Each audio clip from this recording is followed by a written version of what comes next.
Местным жителям, в частности детям, раздают информационные буклеты, в которых подробно изложены правила безопасного поведения на воде. Цель – повысить уровень информативности населения и снизить риски трагедий.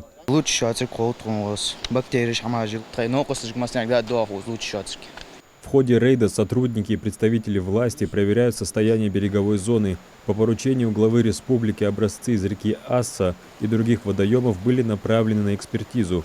Лабораторное исследование выявило, что вода непригодна для плавания из-за высокого содержания бактерий, что подтверждает необходимость ограничения доступа к воде в этом месте. Также, чтобы информировать население, неподалеку установлены запрещающие знаки. Совместно с Главным управлением МЧС России по Республике Ингушетия мы также проводим патрулирование вдоль берегов. В основном мы стараемся в выходные дни это делать, потому что основной наплыв бывает в выходные дни. Беседуем, говорим, что нельзя купаться, тем более под знаком выставленным о запрете купания. За игнорирование предупреждающих знаков может грозить штраф в размере до 500 рублей. Также частой проблемой стало то, что эти знаки срывают, из-за чего их приходится обновлять.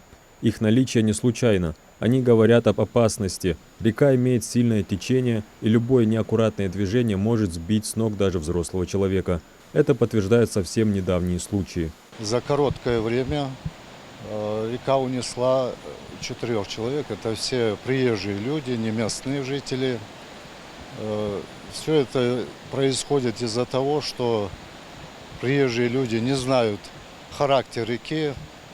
Тут с виду вроде бы не такая уж бурная река, но тем не менее с виду, хотя она спокойная, но течение очень сильное здесь. Такие рейдовые мероприятия – ежегодная практика.